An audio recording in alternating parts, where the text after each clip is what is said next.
नमस्कार दोस्तों, आप सबका स्वागत है फिनशाला के इस नए वीडियो पर। हम बात कर रहे हैं चैप्टर नंबर 9 की, regulatory framework of currency derivative examination की। यहाँ पर हमारी कोशिश है हर चैप्टर से 10 क्वेश्चन सॉल्व करने की, जिसका एग्जामिनेशन है एनआईएसएम सीरीज 1, जो कि है करेंसी डेरिवेटिव एग्जामिनेशन का। तो हम आ चुके हैं चैप्टर नंबर 9 पर। अगर आप ये एग्जामिनेशन देने के लिए सीरियस हो तो आपको चैप्टर नंबर 1 से 8 तक देख लेना चाहिए। और अगर आप इस चैनल पर नए आए हो तो सबसे पहले आपको इस चैनल को लाइक और सब्सक्राइब करना है, ताकि आपको सारी नोटिफिकेशन मिले आपके इनबॉक्स पर।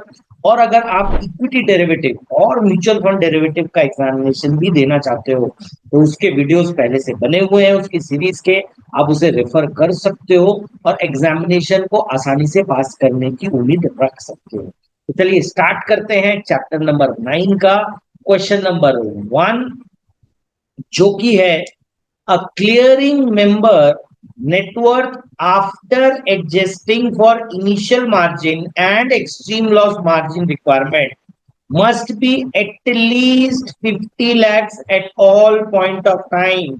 तो इसका आंसर होगा ट्रू। इसमें कोई बहस या समझने की जगह नहीं है, जो आंसर है वो ही आंसर है। तो इसका आंसर होगा 50 लैक्स।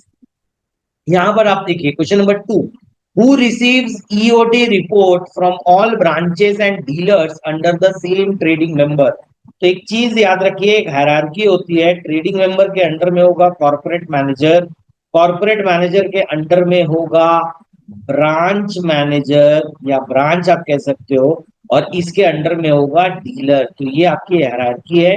ये कह रहा है कि end of the day report किसको मिलती है इन दोनों से, तो वो मिलती है कॉर्पोरेट मैनेजर को। तो इसका आंसर होगा ए, जो कि होगा corporate manager. Question number 3, dash recommended introduction of exchange traded currency futures in India. तो करेंसी फ्यूचर्स बहुत रिसेंटली स्टार्ट हुआ है। तो ये जो करेंसी फ्यूचर स्टार्ट हुआ, इसके पीछे जो रिकमेंडेशन दी गई थी वो बनी थी, एक जॉइंट कमिटी बनी थी, आरबीआई और सेबी की स्टैंडिंग टेक्निकल कमिटी, जो कि है ऑप्शन नंबर डी। इन्होंने सुझाव दिए थे कि किस तरीके से एक्सचेंज ट्रेडेड करेंसी फ्यूचर्स को लाया जा सकता है। यहाँ पर एक चीज आपको ध्यान पे रखनी है कि जो प्रोडक्ट है करेंसी, वो किसके अंडर में आता है, वो आता है आरबीआई के अंडर में। लेकिन जो एक्सचेंज के प्लेटफॉर्म्स है जिसमें करेंसी के डेरिवेटिव्स ट्रेड होते हैं, वो सेबी के अंडर में आता है। इसलिए दोनों ही रेगुलेटर हैं करेंसी डेरिवेटिव मार्केट के। अब as per question number 4, as per the Forex Management Act and AD category 1 bank should have a minimum dash net worth, right. तो याद रखिए डैश टू बी 300 करोड़। मैं बार बार आपको कह रहा हूं, इसमें कोई लॉजिक नहीं है कि आपको समझ में आएगा कि क्यों 300 करोड़ है। 300 करोड़ का नंबर है, ये आपको याद रखना पड़ेगा। तो ये जितने भी नंबर है ना, 50 लैक्स, 3 करोड़, 3%, इन सबको आपको याद करना पड़ेगा। ऐसे ज्यादा नहीं है, करीबन 10 से 15 पॉइंट्स है। इनको अगर आप याद कर लेते हो तो आपके 15 नंबर ऐसे ही आएंगे। ठीक है। अब आते हैं क्वेश्चन नंबर 5 में, which of the following acts is mainly responsible for governing securities trading in India. तो जो कि है ऑप्शन नंबर बी, एससीआरए एक्ट, जिसका मतलब है सिक्योरिटीज कॉन्ट्रैक्ट रेगुलेशन एक्ट 1956। इसको आपको समझ में आए चाहे नहीं आए, यही रहेगा। बार बार कह रहा हूं, कुछ ऐसे टॉपिक्स और कुछ ऐसे चैप्टर्स हैं जहां पे आपको चीजों को याद करके रखना है। अगेन देखिए, एक और क्वेश्चन आया है, what is the minimum net worth for a company to be eligible for applying to become authorised exchange of a currency futures. तो उसके लिए आपको रखना पड़ेगा 100 करोड़, राइट। तो option number B, 100 crore.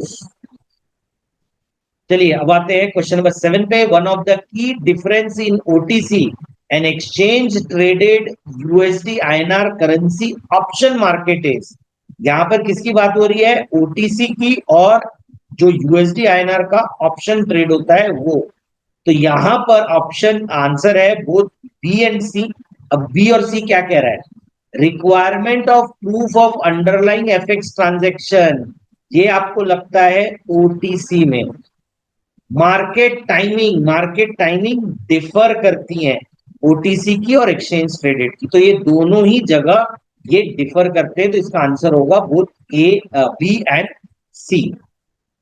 Now, for a person who is trading in both currency futures and currency option, open interest would be monitored for the combined gross position in futures and options. तो इसका answer होगा true, right. अब हम आते हैं question number 9 पर। Brokers of recognized stock exchange should promptly issue dash to his clients as well as clients of his sub broker। तो इसका मतलब होता है कि उसको कॉन्ट्रैक्ट नोट इशू करना है अपने लिए ट्रेडिंग मेंबर यानी ब्रोकर, और अपने सब ब्रोकर के लिए भी प्रॉम्प्टली उनको कॉन्ट्रैक्ट नोट को इशू कर देना है। अब क्वेश्चन नंबर 10 थोड़ा सा बड़ा है, लेकिन अगर आप समझ जाओगे तो इजी है। A vegetable vendor near your quotes price only for selling, whereas in a wholesale market, the wholesaler quotes price for buying vegetable from the farmer and also quotes the price for selling to the vegetable retailer. Therefore, vegetable wholesaler in the wholesale market is known as market maker। यानी वो buying का coat भी देता है और selling का coat भी देता है। तो अगर आप ज्वेलर के पास में जाएंगे तो ज्वेलर आपको ये भी कहते हैं कि अगर आप गोल्ड बाय करना चाहते हो तो ये रेट है, और गोल्ड अगर आप हमें सेल करना चाहते हो तो आपको ये रेट है। तो जब टू वे कोट दिया जाता है तब उन्हें कहा जाता है मार्केट मेकर। दोस्तों, मैंने अपना काम कर दिया है, अब आपका काम स्टार्ट होता है। आपका काम है चैनल को लाइक करना, सब्सक्राइब करना और अपने दोस्तों के साथ शेयर करना, ताकि वो भी आपकी तरह ही इस एग्जामिनेशन को एक बार में पास कर सके। तो चलिए, मैं मिलता हूँ लास्ट चैप्टर जो कि है चैप्टर नंबर 10। इंतजार कीजिए उस वीडियो का, बहुत जल्द वो आपके पास होगा।